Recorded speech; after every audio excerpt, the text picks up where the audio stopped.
கருணாமூர்த்தி தருவாய் கீர்த்தி பகவான் பாபா நீதானையா.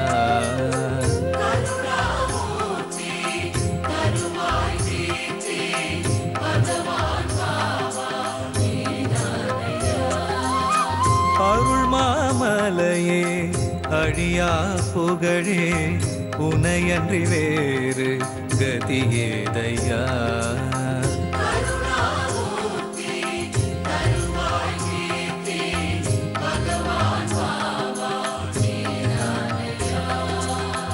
அடியார் வாழ்வில் தடைப்பல நீக்கும் ஸ்ரீ சாயிநாதன் நீதானையா.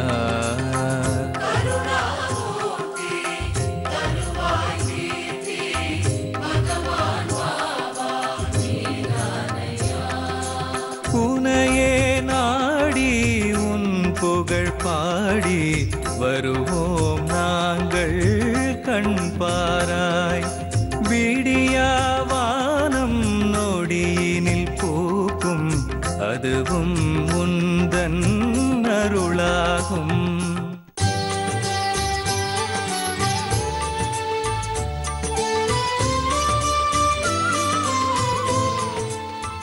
ஜீ தமிழ் தொலைக்காட்சி நேயர்கள் அனைவருக்கும் என்னுடைய அன்பான பணிவான காலை இறை வணக்கங்கள். பரம் தருவாய் இறைவா பாபாவுடைய அற்புதங்கள். நாம் நேற்றைய தினம் பார்த்த விஷயம், நேற்றைய தினம் பார்க்காத அன்பர்களுக்கு ஒரு சின்ன ரீகேப். பண்டரிபுரத்தில் நூல்கர் என்ற ஒரு அன்பர், பண்டரிபுரத்தில் வசிப்பவர். அவரோட ரொம்ப high society friends, subjects, judges, வக்கீல், கவுன்சிலர் போன்ற பல நண்பர்களை கொண்டவர். அவங்கெல்லாம் ஒரு டிஸ்கஸ் பண்ணிட்டு இருக்காங்க. அதில் வந்து இந்த அவரோட நண்பரான சப்ஜெக்ட்ஸுக்கு கொஞ்சம் உடம்பு சரியில்லை. அப்போ அவர் சொல்கிறாரு, ஷீரடியில் பாபான்னு ஒரு மகான் இருக்காராம், அவரை பற்றி நிறைய பேர் பேசுகிறாங்க, அவரை போய் பார்த்தா முன்ஜென்ம கர்மெல்லாம் தீந்துடுறதான் அப்படின்லாம் சொல்கிறாரு. அப்போ வந்து இந்த நூல்கர் சொல்கிறாரு, என்னையா நீ நல்லா படித்தவன், நீ போய் யாரோ ஒரு மனுஷனை போய் நம்புறிய, அவரை போய் பார்த்தா உடனே சரியாயிடுமா? இதெல்லாம் என்னப்பா, நமக்கு உடம்பு சரியில்லைன்னா நம்ம என்ன பண்ணணும்? நம்ம டாக்டரை போய் பார்க்கணும், நம்ம மருந்து சாப்பிட்ணும், அப்போ தான் நமக்கு உடம்பு சரியாகும். யாரோ போய் ஒரு மகானை பார்க்குறேன் உடனே போய் உடம்பு சரியாகுதான், இதெல்லாம் சரியாக பண்ணலப்பா அப்படின்னு நூல்கர் சொல்கிறார். உடனே இந்த சப்ஜெக்ட் சொல்கிறாரு, இல்லை உனக்கு தெரியாது, பாபாவை பற்றி நிறைய பேர் சொல்கிறாங்க, பல அற்புதங்களை பண்ணுறாராம், வாங்க போய் பார்த்துட்டு தான் வருவோம், நமக்கு இதில் என்ன இருக்குது அப்படின்னு சொல்கிறாராம். சரி, நூல்கருக்கு வந்து சரி போய் தான் பார்ப்போமே, ஏன்னா ஒரு புது அனுபவமாக இருக்கட்டும், பார்க்கலாமே அப்படின்னு சொல்லிட்டு பாபாவை தரிசனம் செய்வதற்காக அவங்க கிளம்பி ஷீரடிக்கு வராங்க. இந்த நூல்கர் இப்போ என்ன பண்ணுறாரு, பாபாவெல்லாம் தரிசனம் பண்ணியாச்சு, ஆசீர்வாதம் வாங்கியாச்சு, அந்த சப்ஜெக்ட்ஸும் காலில் விழுந்து நமஸ்காரம் பண்ணுறாரு.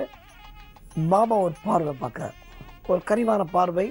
உண்மை, இப்போது சப்ஜெக்ட் வந்து சொன்னது வந்து சத்தியமான விஷயம். என்ன அப்படின்னு சொன்னால், பாபாவுடைய பார்வைப்பட்டாலே நமக்கு நோய்கள் குணமாகிவிடும்.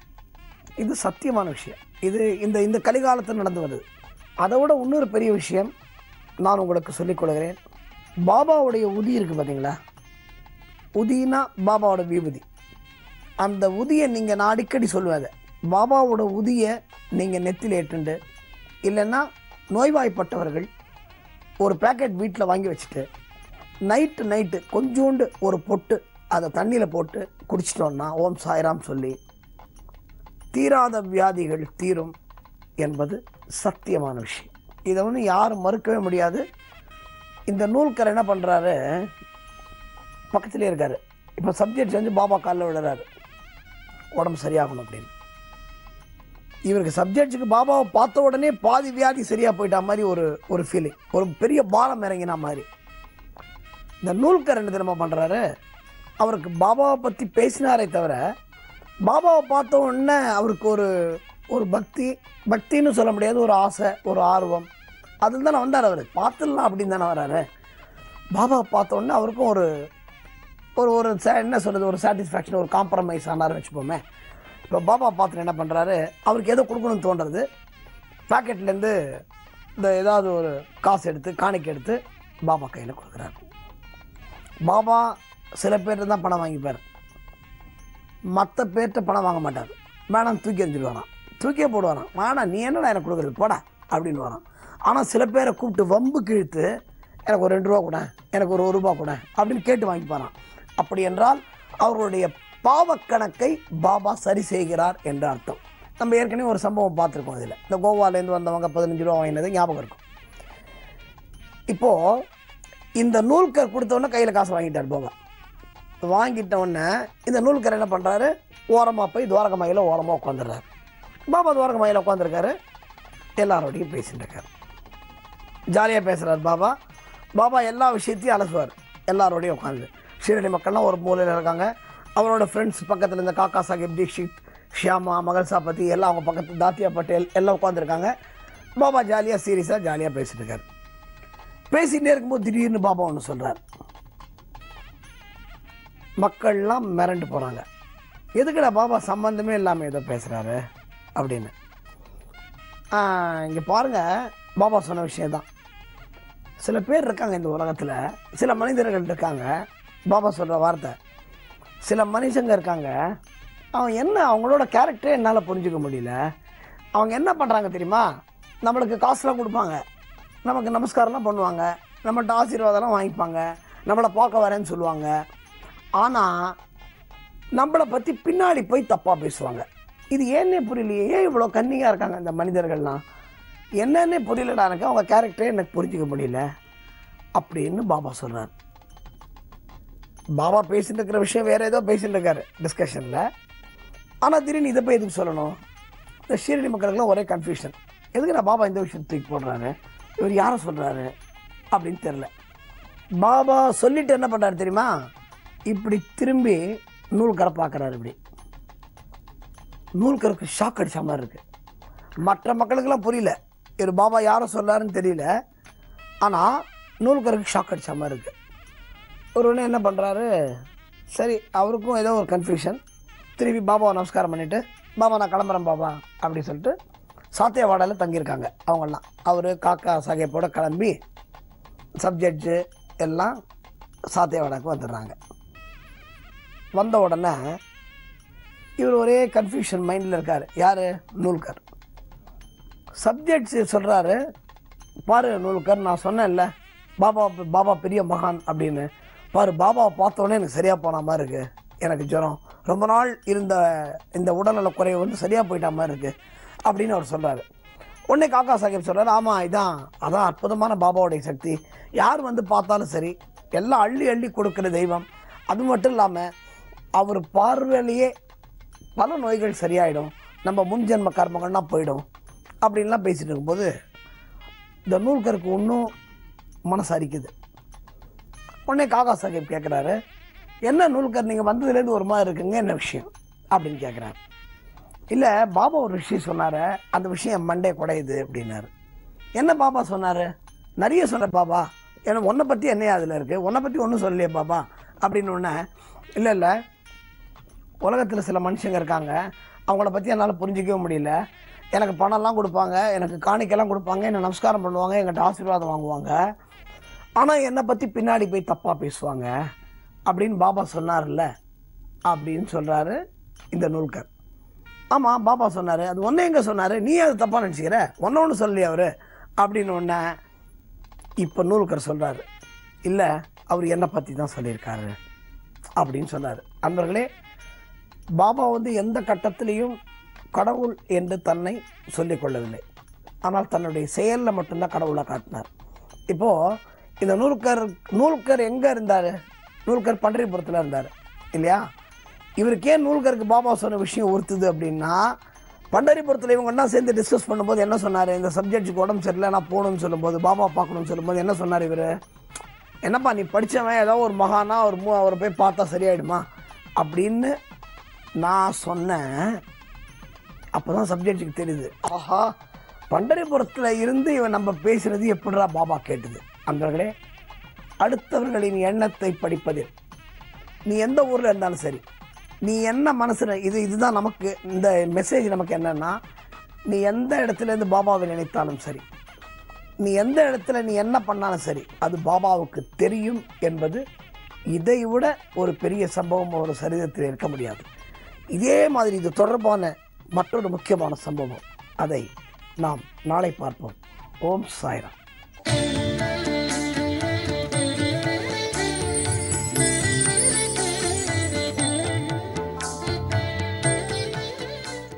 ஸ்ரீ குருபியோ நமக. ஓம் காஞ்சி வாசாய வித்மகே சாந்தரூபாய திமிகி தன்ன சந்திரசேகரேந்திர பிரச்சோதயாத். ஜி தமிழ் தொலைக்காட்சி நேயர்கள் அனைவருக்கும் பி சுவாமிநாதனின் இனிய காலை வணக்கம். தெய்வத்தின் குரல் நிகழ்ச்சியில் மகா சுவாமிகளோட அந்த அருளுக்கு பாத்திரமான பக்தர்களை பற்றி பார்த்துட்டு இருக்கோம். அந்த தெய்வம் எப்படியெல்லாம் தன்னோட பக்தர்களை ஆட்கொண்டு இருக்கு, தனது அத்தியந்தமான பக்திக்கு உள்ளான பக்தர்களுக்கு எப்படியெல்லாம் ஒரு அனுகிரகத்தை கொடுத்துருக்கு அப்படின்னு பார்த்துட்டு வரோம். மகா சுவாமிகள் காலத்தில் அந்த பக்தர்களுக்கு மகா சுவாமிகள் செய்யக்கூடிய அருள் அப்படிங்கிறது, அந்த அருள் திருவிளையாடல் அப்படிங்கிறது அப்படி ஆனந்தப்படலாம். அந்த காட்சிகள் யாருக்கும் கிடைக்காது. அதே போல ஒரு நிகழ்ச்சியை நம்ம பார்த்துட்டு வரோம்.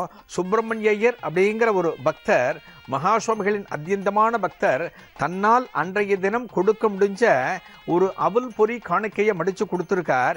ஒரு பொட்டலத்தில் மடித்து கொடுத்து விட்டுருக்கார் தன்னோட மகள்கிட்டையும் மாப்பிள்ளை கிட்டையும். இவா ரெண்டு பேரும் அந்த தேனம்பாக்கத்தில் மகா சுவாமிகள் இருக்கிற இடத்துக்கு வந்துட்டு இருக்கார். காஞ்சிபுரம் போகிற, காஞ்சிபுரத்தில் கிடையாது, பெரியவா தேனம்பாக்கத்தில் இருக்கான்னு சொல்கிறார். தேனம்பாக்கத்துக்கு வந்தாச்சு. இந்த பொட்டலத்தை கையில் வச்சுருக்கா பொண்ணு. இந்த உள்ள நுழைகிறா. தேனம்பாக்கம் அந்த சிவாஸ்தானம் என்று சொல்லப்படக்கூடிய அந்த தேனம்பாக்கத்துக்குள்ள நுழைஞ்சா மகா சுவாமிகள் மிக வித்தியாசமாக அங்கு இருக்கக்கூடிய பிரம்மபுரீஸ்வரர் ஆலயத்தின் விநாயகர் சந்நிதிக்கு முன்னால் மகா சுவாமிகள் உட்கார்ந்துருக்கா. பல பக்தர்கள் அங்கே முன்னால் உட்கார்ந்துட்டு மகா சுவாமிகளை தரிசனம் பண்ணிட்டு இருக்கா, விநாயகர் பெருமானையும் தரிசனம் பண்ணிட்டு இருக்கா. சாதாரணமாக மகா சுவாமிகளை உள்ளத்தான் பார்க்க முடியும். இந்த சந்நிதியில் உட்கார்ந்து அதுவரை யாரும் பார்த்தது கிடையாது.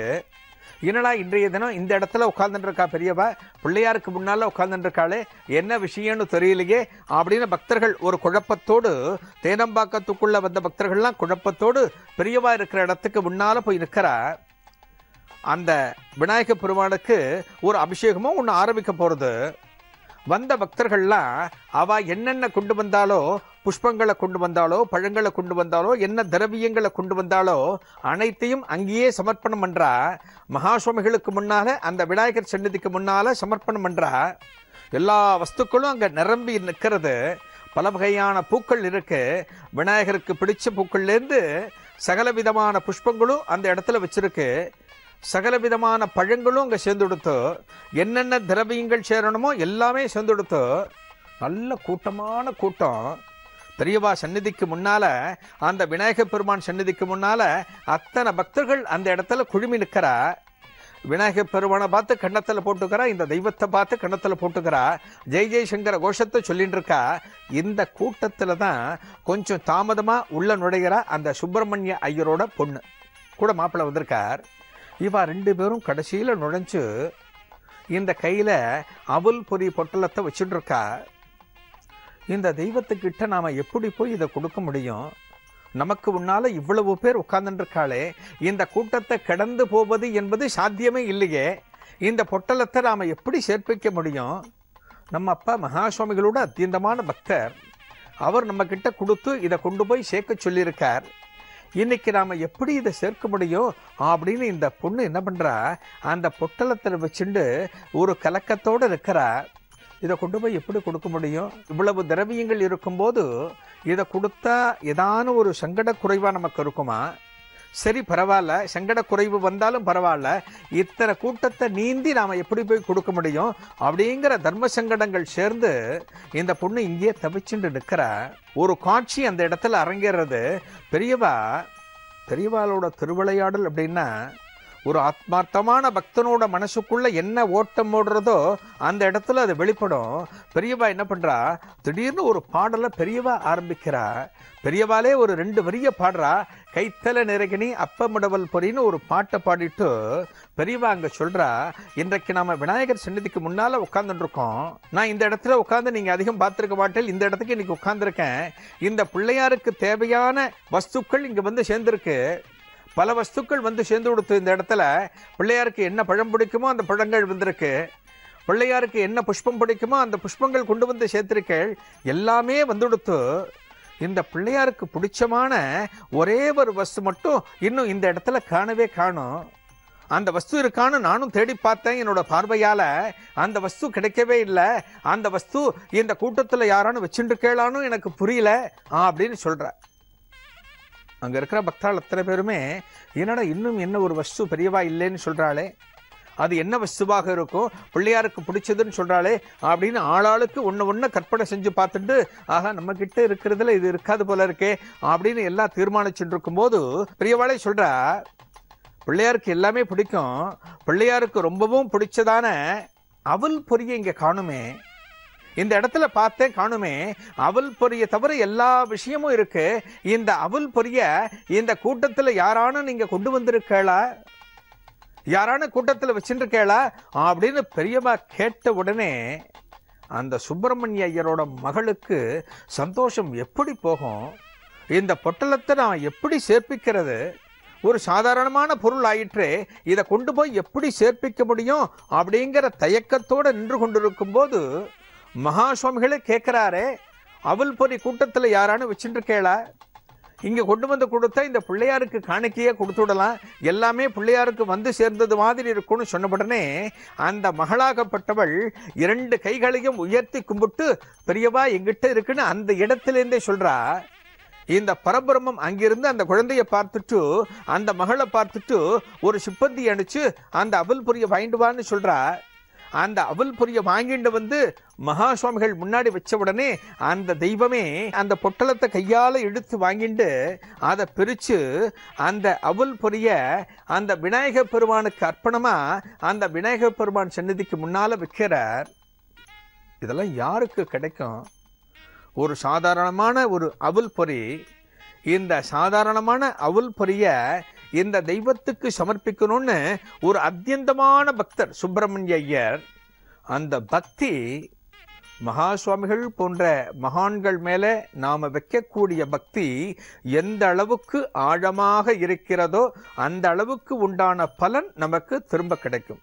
சிம்பிள் விஷயம் இவ்வளவுதான். ஒரு தெய்வமாகட்டும் ஒரு மகானாகட்டும், நாம் எந்த அளவுக்கு பக்தி செலுத்துகிறோமோ நமது பக்தியானது எந்த அளவுக்கு ஆழமாக இருக்கிறதோ அந்த ஆழத்திற்கு ஏற்றாற்போல் நமக்கு பலன்கள் கிடைக்கும். பலன்களை எதிர்பார்த்து செய்வது அல்ல பக்தி, அதையும் என்ன புரிஞ்சுக்கணும். இந்த தெய்வத்துக்கு நாம் சமர்ப்பிக்கணுங்கிறது நம்மளோட கடமை. இந்த தெய்வத்துக்கு இதை காணிக்கையா கொடுக்கறது அப்படிங்கிறது நமக்கு பெருமை. அதை நாம் செய்யணுமே தவிர இதனால் நமக்கு இந்த பலன் கிடைக்கணும் நம்ம எதிர்பார்க்க கூடாது. ஆனால் அந்த தெய்வமே கருணை வயப்பட்டு இந்த சுப்பிரமணிய ஐயர் மெட்ராஸ்லேருந்து அனுப்பிச்சிருக்கானே, இந்த சாதாரணமான அவல் பொரியை ஏற்றுக்கொண்டு நாம் அவனுக்கு அருள் பண்ணணும்னு மகா சுவாமிகளே அதை வாங்குவதற்கு அந்த இடத்துல ஒரு விளையாடலை நிகழ்த்தி இந்த பொரியை வாங்கிட்டார். இந்த பொண்ணு போய் அப்பாட்ட சொல்லும்போது அந்த தகப்பனாருக்கு எப்படி ஒரு சந்தோஷமாக இருக்கும். இது போல பல சந்தோஷங்களை மகா சுவாமிகள் தனது பக்தர்களுக்கு கொடுத்திருக்கார். மகா சுவாமிகள் தொடர்பான அடுத்து ஒரு புதிய நிகழ்வை அடுத்த தெய்வத்தின் குரல் நிகழ்ச்சியில் பார்க்கலாம். நன்றி, வணக்கம். மார்கழி மூலத்தில் அவதரித்தவனே ஸ்ரீ சிவஹனுமானே,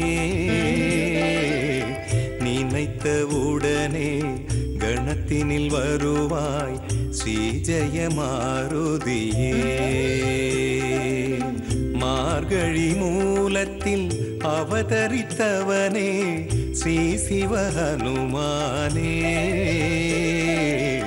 நினைத்தவுடனே கணத்தினில் வருவாய் ஸ்ரீ ஜெயமாருதியே. சிரஞ்சீவியான சீலனே சூரனே ஸ்ரீ சிவஹனுமானே, அடியவர் வேண்டும் வரங்களை தருவாய் ஸ்ரீ ஜெயமாருதியே,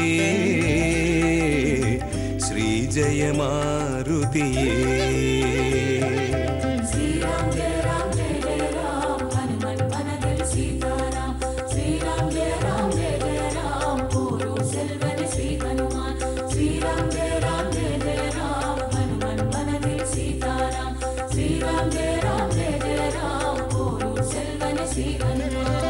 மார்கழி மூலத்தில் அவதரித்தவனே ஸ்ரீ சிவஹனுமானே, ஸ்ரீ சிவஹனுமானே.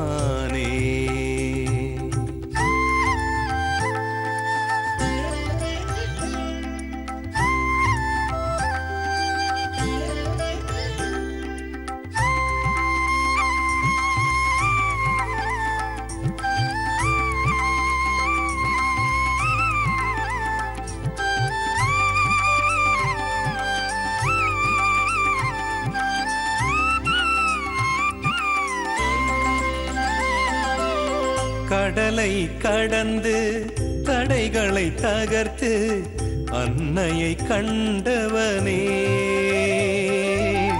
ராமனின் துணையாய் தூதனாய் சென்றே அறக்கரை மாய்த்தவனே.